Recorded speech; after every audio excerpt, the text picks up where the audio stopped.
নমস্কার, গোপাপাল blog and কুকিংয়ে সকলকে জানাই স্বাগত। সকলকে গুড মর্নিং জানিয়ে আজ অনেক দিন পর আপনাদের সঙ্গে একটা ডেলি লাইফস্টাইলের ব্লগ ভিডিও শেয়ার করছি। সকালে উঠে বাসি কাজকর্ম সেরে নিয়েছি, ঘরদোর ঝাড়ঝুট দেওয়া হয়েছে, তবে বাসনপত্র মাজা হয়নি। নিজে ফ্রেশ হয়ে এখন চলে এসেছি চা পর্ব মিটিয়ে নিতে। আজকের যে ব্লগ ভিডিওটা আমি শেয়ার করছি সেটা 2রা জানুয়ারির দিন আমি ভিডিও শ্যুট করে রেখেছিলাম, সেটাই এখন এডিটিং করে আপনাদের সঙ্গে শেয়ার করলাম। আজকের ব্লগ ভিডিওটি কেমন লাগছে অবশ্যই কমেন্ট করে জানাবেন। কিন্তু চা পর্ব শেষ করে রেডি হয়ে গেছিলাম বাজারে। আজকে বাজারে শুধুমাত্র মাছই কেনার ছিল। ট্যাংরা মাছ কিনেছি, আর ট্যাংরা মাছের সাইজগুলো দেখুন, আর ওজনটাও বেশ ভালো ছিল। এক একটা ট্যাংরা মাছের ভালো ওজন ছিল। এখন এই মাছগুলো ধুয়ে নেব, তবে তার আগে আমি আমলকির মোরব্বা বানিয়েছিলাম দুদিন আগে। সেই মোরব্বাগুলো কড়াইতেই রয়ে গেছিলো, আমি আবার দেশের বাড়ি চলে গেছিলাম। এখন এই মোরব্বাগুলোকে কন্টেনারে ভরে রাখবো। আর দেখুন, সকালের অনেক বাসনপত্র রয়েছে, সেগুলো ধুয়ে নেব, তারপর মাছ ধুয়ে নেব। আর মাছ ধুতে গিয়ে মাছ না ধুয়ে মেয়ে ডাকছিল, ঘরে এলাম, ওর সঙ্গে একটু মজা করছিলাম। শরীরটা একটু খারাপ আছে তো, মাকে সবসময় কাছে চাই আর কি। তারপর মোরব্বাগুলো এয়ারটাইট কন্টেনারে ভরে রাখছি। মোরব্বা ভাত খাওয়ার পর দুপুরবেলায় শেষ পাতে খেতে ভীষণ ভালো লাগে, আর তাই একটু বেশি করে তৈরি করে এয়ারটাইট কন্টেনারে রেখে দিলাম। চাটনির বদলে এটা আমরা দুপুরবেলায় খেয়ে থাকি। আর আমলকির মোরব্বাতে অনেক কিছু গুণাগুণ আছে, যেমন ভিটামিন সি এর সমৃদ্ধ আমলকি খেলে চুল পড়া ভালো হয়, হজমটা ভালো হয়। আবার যাদের কনস্টিপেশনের সমস্যা আছে তারাও আমলকির এই মোরব্বা খেতে পারেন। বেশ ভালো উপকারী একটা ফল আর কি। আর শীতের সময়ে আমলকি প্রচুর পরিমাণে পাওয়া যায়, দামটাও বেশ কম থাকে, তাই একটু বেশি করেই আমলকির আচার, মোরব্বা এগুলো করে রাখলে সারা বছর খাওয়া যায়। আর শুধু তো আমলকির আচার বা মোরব্বা করা হয় না, সাথে অন্যান্য আচারগুলোও থাকে সারা বছর। এই আচারগুলো সংরক্ষণ করে রাখলে খাওয়া দাওয়ার বেশ সুবিধা হয়। যারা আচার খেতে ভালোবাসেন তাদের ভালো লাগবে। আর এই দেখুন, রান্নাঘরে প্রচুর বাসনপত্র ছিল, এগুলো সব মেজে নিলাম। সমস্ত বাসন মেজে নিয়ে একটা কাজ এখন আমি করব, সেটা হচ্ছে যে এই যে গরম জল রেডি করে নিয়েছি। গরম জল করতে গিয়ে জলটা ফুটেই গেছে, ইন্ডাকশানে বসিয়ে দিয়েছিলাম। এই গরম জলে সার্ফ মাখিয়ে আমি জামা কাপড় ভেজাবো। বিছানার চাদর কাচতে গেলে, গামছা কাচতে গেলে আমি একটু এই রকম গরম জল রেডি করে নিই, তার মধ্যে সার্ফ ভালো করে মিশিয়ে নিয়ে জামা কাপড়গুলো ভিজিয়ে রেখে দিই। তাহলে কাচার সময় অল্প পরিশ্রমেই খুব তাড়াতাড়ি কাচা হয়ে যায় এবং মানে পরিষ্কারও খুব ভালো হয়। কাচার একটা সহজ উপায়। এবার আমি যেহেতু সার্ফ জলটা গরম আছে তাই সাঁড়াশি এনেছি, সাঁড়াশি দিয়ে বেশ ঠেসে ঠেসে ভিজিয়ে দিলাম। বেশ ঘন্টাখানিক ভেজানো থাকবে, তাহলে তাড়াতাড়ি কাচা হয়ে যাবে। আমি যে কোনো চাদর, তারপর গামছা, লুঙ্গি আপনার দাদার, তারপর হচ্ছে বালিশের কভার, এগুলো এভাবে গরম জলে ভিজিয়ে কাচি।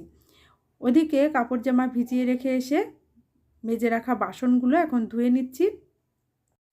সারাদিন টুকটাক বাসন ধোয়া হয় ঠিকই, কিন্তু সকালে বেশ বেশি বাসন হয়, প্রচুর বাসন থাকে। যদি রাত্রিবেলায় ধুয়ে রাখি তাহলে সকালটা ফাঁকা পাওয়া যায়, তবে গতকাল রাত্রে বাসন ধুয়ে রাখা হয়নি, যার কারণে অনেক বাসন জমে গেছিলো। সমস্ত বাসনগুলো এখন আস্তে আস্তে ধুয়ে নিচ্ছি। এদিকে সমস্ত বাসনপত্র ধুয়ে ঝুড়িতে উপর দিয়ে দিয়েছি। এখন মুগ ডাল ভেজে নিচ্ছি। মুগ ডালটা শুকনো খোলায় ভেজে নেব। আর এদিকে মাছ ধুয়ে লবণ হলুদ মাখিয়ে রেখেছি। এবার লঙ্কা চিড়ে ডালটা সেদ্ধ করতে বসিয়ে রাখলাম, আর ভাতও চাপিয়ে দিয়েছি। এখন যাব জামা কাপড় কেচে নিতে। এর মধ্যে আমাদের সকালের খাওয়া দাওয়া হয়ে গেছে। সকালের খাওয়া দাওয়া সেরে নিয়ে এখন যাচ্ছি জামা কাপড় কাচতে। জামা কাপড় বললাম না, বেশ তাড়াতাড়ি কাচা হয়ে যায়, এভাবে ভিজিয়ে রাখলে কাচতে বেশি সময় লাগে না। চেষ্টা করছি যতটা সম্ভব তাড়াতাড়ি জামা কাপড় কেচে স্নান করে পুজো সেরে নিতে। আসলে গতকাল 1 জানুয়ারি ছিল, আর আজকে বৃহস্পতিবার, যদিও তবুও আমাকে জামা কাপড় কাচতে হলো। সপ্তাহের বাকি দিনগুলোতে আমার স্কুল থাকে, ছুটি বলতে শুধু বৃহস্পতিবার আর রবিবার, এই 2 দিন আমাকে জামা কাপড় অবশ্যই কাচতে হয়। সমস্ত জামা কাপড় কেচে নিয়েছি, এখন ছাদে মেলতে যাব। কথার ফাঁকে একসময় আমি বললাম না আমার মেয়ের শরীরটা ভালো নয়, আসলে ওর একটু পেটের সমস্যা হয়েছে, যার কারণে রান্নাবান্না আমাকে হালকাভাবেই করতে হচ্ছে। তবে জামা কাপড় মেলে দিয়েছি স্নান সেরে এসে, এখন পুজো সেরে নিচ্ছি। আজকে যেহেতু বৃহস্পতিবার, সমস্ত কিছু ঘটপত্র তুলে মেজে পরিষ্কার করে ধুয়ে আবার ঘটপত্তন করে পুজো করব। আমি শ্রী শ্রী ঠাকুর বালক ব্রহ্মচারী মহারাজের দীক্ষিত। শ্রী শ্রী ঠাকুরের চরণাশ্রিত হয়ে আমি তাকেই পুজো করছি। কলকাতায় যেহেতু শুধু গুরুদেবের ফটো আছে, তাই পুজোটা যদিও বৃহস্পতিবারে এখানে তাড়াতাড়ি হয়, যদি লক্ষ্মী ঠাকুর এবং শিব ঠাকুরের পুজো সমেত করা হয় তাহলে বৃহস্পতিবার হলেও সমস্ত ঠাকুরকেই মুছে পরিষ্কার করে পুজো করতে হয়, সময়টা কিন্তু আর একটু বেশি লেগে যায়। আজকের পুজো পাঠ হয়ে গেল, এখন রান্নাঘরে যাব। রান্নাঘরে গিয়ে রান্নাবান্নাগুলো করে নেব। ডাল সেদ্ধ হয়ে গেছে, বেগুন ভেজে নিচ্ছি। ডালটা পাশের গ্যাসে ফুটতে রেখেছি। আজকে যেহেতু ভেজ ডাল করব, তাই ভেজ হিসাবে বিনস, গাজর, ক্যাপসিকাম এগুলো কেটে নিচ্ছি, আর মটরশুঁটি ছাড়ানো আছে। এদিকে বেগুন ভাজাটা হয়ে গেল। গোল গোল করে বেগুন ভাজা করেছি, একটু বড় সাইজের বেগুন ছিল তো, তাই বেগুন ভাজার সাইজটা বেশ বড় হয়ে গেছে। আর আমার ছেলে এভাবে গোল করে কাটা বেগুন ভাজা খেতে ভালোবাসে, তাই ওর জন্য এভাবেই ভাজি। আর এদিকে বেগুন ভাজাটা তুলে নিয়ে ক্যাপসিকামটা কেটে নিচ্ছি। একদিকে রান্না চলছে, একদিকে সবজি কাটাও চলছে। এভাবেই করতে হয়, সব সময় গুছিয়ে কাজ করা সম্ভব হয়ে ওঠে না। আজকে যেহেতু কাপড় চোপড় কেচেছিলাম, তাই সবজিগুলো গুছিয়ে কেটে নিতে পারিনি রান্নার আগে। রান্নার ফাঁকে ফাঁকেই যেটুকু দরকার সেটুকু সবজি কেটে কেটে রান্না করছি। আর এই যে এলাচের মুখগুলোকে একটু ছাড়িয়ে নিলাম। দারুচিনি, লবঙ্গ, এলাচ, তেজপাতা, শুকনো লঙ্কা এগুলো ফোড়নে দিয়ে ভেজ ডাল করব। ভেজ ডাল খেতে আমার ছেলে মেয়ে দুজনেই ভীষণ ভালোবাসে, তবে মেয়ে ভেজ ডালটা ভালো খেতে পারবে না। উপরের যে পাতলা ঝোলটা মানে জলটা, সেই জলটা দিয়েই খাবে, কারণ বললাম না ওর পেটের একটু সমস্যা হয়েছে। আর একটু গোটা জিরেও ফোড়ন দিয়ে দিলাম। ফোড়ন ভাজার সুন্দর গন্ধ বার হওয়ার পর কেটে রাখা ভেজ হিসাবে বিনস, গাজর, ক্যাপসিকাম দিলাম, আর দিলাম স্বাদ মতো লবণ ও চিনি। এবার একটু হালকা করে কষিয়ে নেব যাতে সবজির কাঁচা গন্ধটা চলে যায়। তারপর সেদ্ধ করে ডাল ফুটিয়ে নিয়েছি, সেই ডালটা ঢেলে দেবো। মানে গরম গরম ডালটা ঢেলে দিলে ডালটা খুব তাড়াতাড়ি ফুটে ওঠে, খেতে বেশ স্বাদ হয়। আমি কাঁচা জল দিয়ে ডাল দিই কম। আর মটরশুঁটি ছাড়ানো ছিল, এবার মটরশুঁটিটা দিয়ে দিলাম। ওদিকে আমার ছেলে মেয়ে বিছানার চাদরগুলো তুলতে গেছে, ছাদের উপর মেলে দিয়েছিলাম। সকালের কাজকর্ম করেছি, বাজারে গেছি মাছ আনতে, তারপর জামা কাপড় ভিজিয়ে কেচেছি, বাসনপত্র মেজেছি, পুজো করেছি, যার কারণে রান্না করতে বেশ দেরি হয়ে গেছিলো। তাই ছেলেকে বললাম ছাদের উপরে চাদর মেলা আছে, তুলে নিয়ে আসতে, কারণ তখনও আমার রান্না শেষ হয়নি, প্রায় 3টের কাছে বাজে। এখন একটা পাঁচমিশালি সবজি দিয়ে জিরে ফোড়ন দিয়ে ঝোল করছি। এই ঝোলটা মেয়ের জন্য করা হচ্ছে, আর সঙ্গে কাঁচা কলা অবশ্যই আছে। তবে মেয়ে বলছিল ঝোলটা ওভাবে করলেও খেতে ভীষণ ভালো হয়েছিল। খাওয়া দাওয়ার পর্ব সমস্ত মিটে গেছে, এখন রাত্রিবেলা হয়ে গেছে। সন্ধ্যাবেলা একটু চাটা খেয়ে নিয়েছিলাম, তারপর এই যে মাসকাবাড়ি যে বাজারটা এসেছে, বাজারটা তুলে নিচ্ছি। সমস্ত কিছু দেখানো সম্ভব নয় যদিও, তবে সন্ধ্যাবেলায় যে কাজগুলো করেছি সেগুলো আপনাদের সঙ্গে এখন শেয়ার করছি। বৃহস্পতিবারের দিনটা আমার কাজের ভীষণ চাপ থাকে, আর মাসের প্রথমের দিনের যে বৃহস্পতিবারটা হয় সেটাতে সারা মাসের যে এই যে ডাল টালগুলো আসে, সর্ষের তেল, ডাল, তারপর চিনি, যেগুলো মানে ঘরে একসঙ্গে বাজার করে এনে রাখা হয়, সেগুলো সব আবার গুছিয়ে তুলে রাখতে হয়। বৃহস্পতিবার আর রবিবার এই কাজটা থাকে, আর বাকি দিনগুলোতে স্কুল থাকে, তো আমি বেশি সন্ধ্যাবেলায় কাজ করার সময় পাই না। বাড়িতে থাকলে কাজ অনেক বেশি বেশি করা যায় আর কি।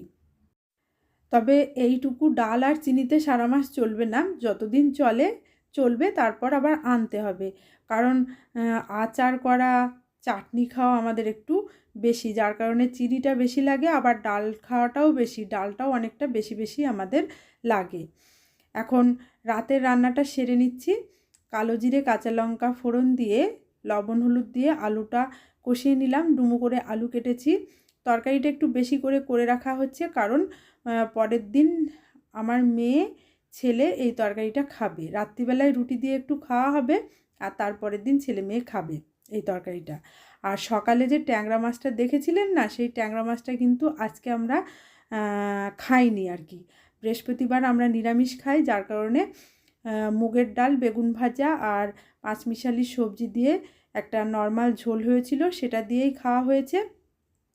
আর রাত্রিবেলাতে এখন আলুর একটু তরকারি করছি কালো জিরে কাঁচা লঙ্কা ফোড়ন দিয়ে, সেটা দিয়ে রুটি খাওয়া হবে। আর ডাল, সেই সবজিটা তো রয়েছে। আর ট্যাংরা মাছটা এখন আমি রান্না করে রাখছি কালকে ছেলে মেয়ে খাবে বলে। আমি আবার কলকাতায় এই যে আজকের দিনটা আছি, আগামী দিন সকালবেলায় 6:10 ট্রেন শিয়ালদার থেকে ধরবো, ধরে দেশের বাড়ি পৌঁছে যাব মোটামুটি 9:30 পৌনে 10টার মধ্যে। তারপর একটু ফ্রেশ হয়ে স্কুলে চলে যাব। কালো জিরে কাঁচা লঙ্কা ফোড়ন দিয়ে আলুগুলোকে লবণ ও হলুদের সঙ্গে ভেজে নিলাম। আর ওই যে জিরে, আদা, কাঁচা লঙ্কা দিয়ে একটা মশলা করেছিলাম, মশলা দিয়ে আলুটা ভেজে নিয়ে ভেজে রাখা মাছগুলো দিয়ে জল ঢেলে দিলাম। আর এদিকে দেখুন আলুর যে একটা তরকারি করছিলাম সেটাও হয়ে গেছে। ভালো করে নেড়ে চেড়ে তরকারিটা নামিয়ে রাখবো। আলুর তরকারিটা কালো জিরে কাঁচা লঙ্কা ফোড়ন দিয়ে করলে কি হবে, খেতে কিন্তু দুর্দান্ত হয়েছিল। রুটি বলুন, ভাত বলুন, দুটোর সঙ্গেই খুব সুন্দরভাবে খাওয়ার মতো হয়েছিল, খুব স্বাদ হয়েছিল। আর জিরে আদা বাটা দিয়ে জ্যান্ত ট্যাংরা মাছের ঝোলও কিন্তু খেতে ভীষণ ভালো লাগে। খেতে সুন্দর হয়েছিল, রান্নাটা ভালো হয়েছিল। আমি যদিও এই মাছের ঝোলটা খাইনি, ছেলে মেয়ে বলছিল ভীষণ ভালো হয়েছে। আর আপনাদের দাদাভাই তো আজকে নেই, সে দেশের বাড়িতে আছে, কারণ সে আজকে স্কুলে গেছিলো। এখন করে নিচ্ছি রাতের জন্য রুটি। রুটি আমার মেয়ে খাবে না, আমি আমার ছেলে খাবো। আপনাদের দাদাভাইয়ের জন্য কোনো রান্নাবান্না আজকে আর আমাকে সেইভাবে করতে হয়নি, যা করেছি আমরা নিজেরাই খাওয়া দাওয়া করেছি। আর কালকে তো বললাম না সকালবেলায় উঠে স্কুলে চলে যাব, ওদের জন্য আমি দুদিনের রান্না করে রেখে গেলাম। ওরা এই রান্নাগুলোকে ফ্রিজে রেখে ডিব্বা বার করবে, গরম করে খাবে। প্রতিদিন সব সবজিগুলো একসঙ্গে ওরা বার করবে না, যেমন শুক্রবারে ট্যাংরা মাছের ঝোল আর ওই পাঁচমিশালি সবজির ঝোলটা দিয়ে খাবে, আর শনিবার খাবে এই যে ভেজ ডাল আর আলুর এই তরকারিটা। এবার খাওয়া দাওয়া রাতের হয়ে গেছে, এখন বাসনগুলো ধুয়ে নিলাম, সমস্ত কাজ গোছানো হয়ে গেছে। আজকের ব্লগটি এখানেই শেষ করছি। ভিডিওটি দেখার জন্য ধন্যবাদ।